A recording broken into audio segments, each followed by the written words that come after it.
Class 12 Physics, Chapter 7 AC Alternating Current. In this chapter you have read so many things: transformer, AC source is connected with inductor, resistor, capacitor and also LCR circuit, and phase difference, phasor you have read.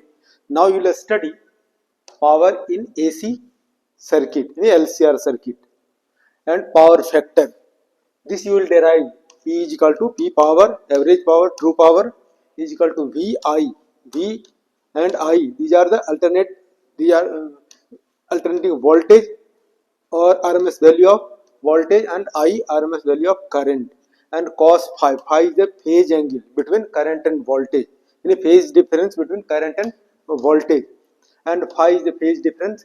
And cos phi, this is power factor. Or VI, this also you can say product of current and voltage, apparent power or virtual power. तो now in this way you will study. एक और चीज इसमें पढ़ना है, electrical resonance, this condition, and then this power. These two terms are left.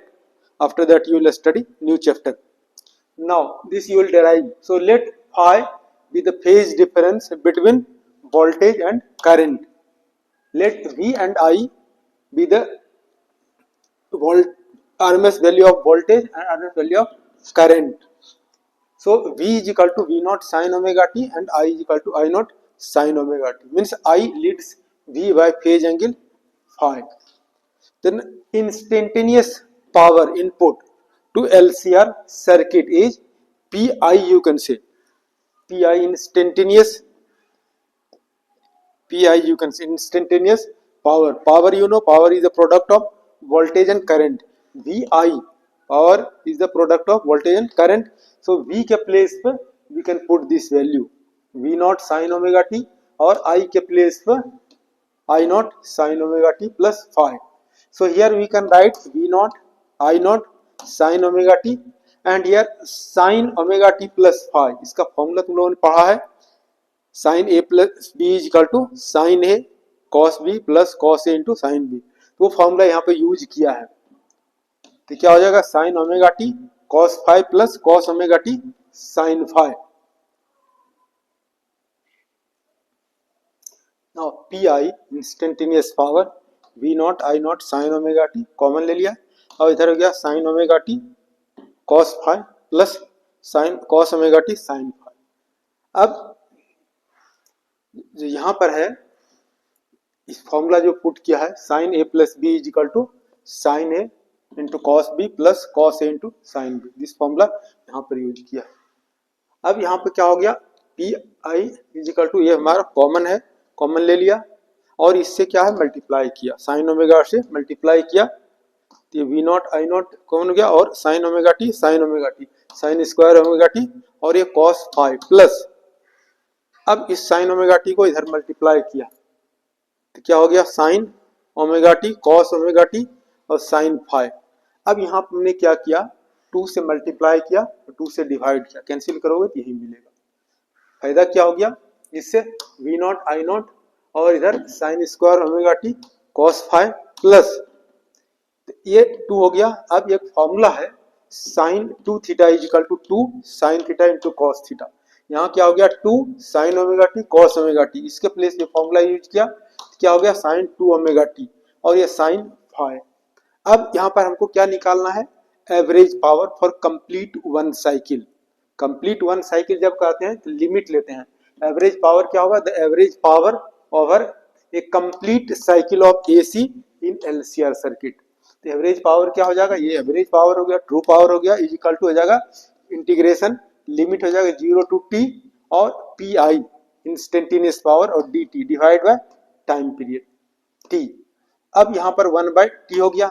अब P I के place पे ये वैल्यू पुट करते हैं, तो ये हमारा कॉमन है, वी नॉट कॉन्स्टेंट है, वी नॉट आई नॉट बाहर निकाल लिया. अब इंटीग्रेशन, अब पी आई के प्लेस पर ये वैल्यू पुट करते हैं, तो क्या होगा इंटीग्रेशन हो गया यहाँ पर sine square omega T cos phi, और ये डी टी जो है डी टी हो गया, इंटीग्रेशन लिमिट है 0 टू टी प्लस, यहाँ से फिर इंटीग्रेशन ये हाफ बाहर निकल गया, इंटीग्रेशन क्या होगा 0 टू टी, लिमिट हो गया lower limit 0 upper limit T. अब यहाँ पे इंटीग्रेशन होगा sine 2 omega T to sine phi और ये डी टी। अब इसको इंटीग्रेट करना है, इसको इंटीग्रेट करने के लिए कोई डायरेक्ट फॉर्मूला नहीं है, इसका फॉर्मूला है, इसका कोई डायरेक्ट फॉर्मूला नहीं है। You can use cos 2 theta is equal to cos square theta minus sine square theta. Now V naught P average power is equal to V naught I naught by T, और ये cos omega T बाहर निकाल दिया, constant term है, और integration 0 to T. अब ये sign omega T जो है इसका फॉर्मूला होता है cos 2 omega is equal to cos square theta minus sine square theta, और sine square omega T 1 minus cos 2 omega T by 2, और ये डी टी हो गया। यानी इसका फॉर्मूला क्या लिखा है 1 minus cos 2 omega T by 2, और यहाँ डी प्लस ये हाफ, और साइन फाई क्या है कांस्टेंट टर्म बाहर निकाल लिया। अब यहाँ क्या होगा इंटीग्रेशन लिमिट 0 टू टी क्या होगा साइन 2 ओमेगा टी और ये डी टी। अब यहाँ से देखो क्या हो गया V naught I naught by T, अभी cos फाइव ये 2 हो जाएगा इधर cos फाइव बाई 2। अब इसको जो है मल्टीप्लाई कर दोगे इंटीग्रेशन को, तो क्या होगा integration of D T, D T का इंटीग्रेशन टी हो गया, लिमिट क्या पुट करो टी माइनस 0, यानी ये इंटीग्रेशन हो जाएगा यहाँ डी टी, और माइनस जाएगा minus integration 0 to T cos 2 pi 2 omega T, और ये D T plus half sine integration 0 to T sine, ये साइन फाइव है, और integration 0 to T sine 2 omega T D T, इस तरह से। अब यहाँ पे देखो क्या है V naught I naught by 2 cos 5 by 2। अब ये डी टी है, डी टी का इंटीग्रेशन क्या होगा टी, लिमिट पुट करोगे क्या होगा टी माइनस 0 यानी टी हो जाएगा, इसका इंटीग्रेशन क्या होगा टी हो जाएगा माइनस। अब ये cos integration cos 2 omega T D T, इसका इंटीग्रेशन क्या होता है 0, क्योंकि इसको इंटीग्रेट करोगे स्टेप बाय स्टेप बहुत लंबा हो जाएगा, इसलिए लिख सकते हो इसका इंटीग्रेशन क्या होगा 0 प्लस हाफ साइन फाइव, और इसका भी इंटीग्रेशन क्या होता है 0 होता है। ठीक है, तो अब यहां से लिख सकते हो this you can say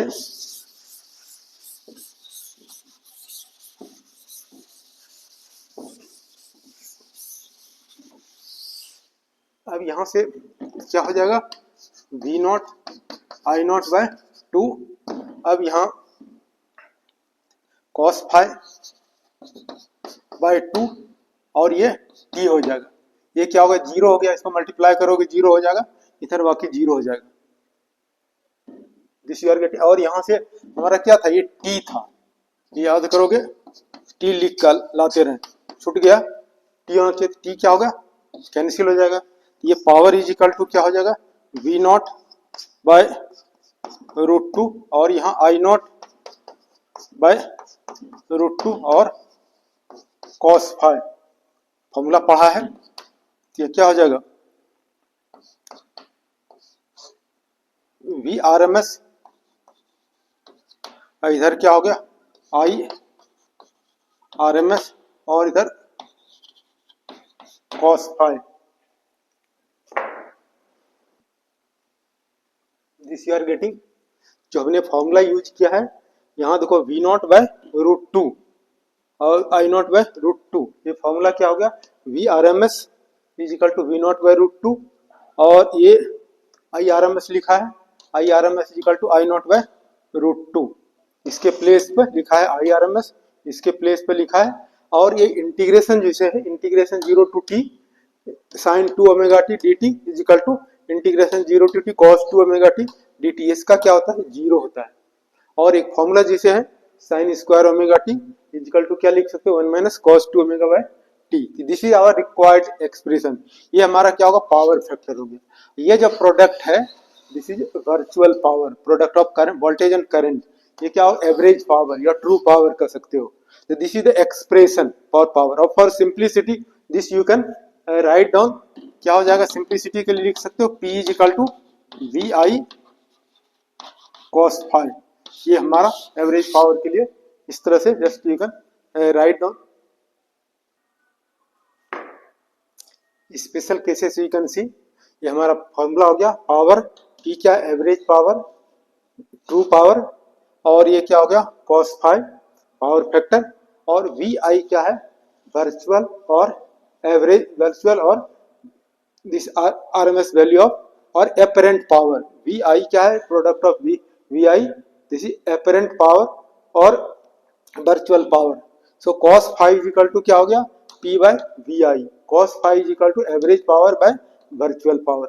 now special case you can see depends on special cases, ये सर्किट हैविंग ओनली रेसिस्टर, अगर एक सर्किट है ओनली इट हैज रेसिस्टर तो क्या हो जाएगा, 5 पढ़ा है फेज डिफरेंस क्या है between current and voltage 0 degree, तो cos 5 equal to cos 0 equal to 1, तो क्या हो जाएगा power for resistor, P circuit having resistor only, तो P इक्वल टू क्या होगा वी आई, ये सर्किट हैविंग एन इंडक्टर और एक कैपेसिटर ओनली, कोई सर्किट है इसी सर्किट है ओनली इंडक्टर और कैपेसिटर, ये बहुत न्यूमेरिकल क्वेश्चन नहीं क्या होगा, पाई इक्वल टू क्या होगा, pi equal to 5 equal to pi by 2 यानी 90 degree, phase difference between current voltage क्या है 90 degree, cos pi by 2 equal to 0, तो क्या हो जाएगा P इक्वल टू ये 0 हो जाएगा, पावर क्या होगा 0 होगा। अगर सर्किट में केवल इंडक्टर है या कॉइल है या कैपेसिटर है, how much power is consumed 0, ये circuit having LCR circuit, so then P is equal to VI cos omega t. In this way you have read expression or formula for average power, P is equal to VI cos phi. So this is sometimes it is asked, so you will study carefully. Thank you for watching.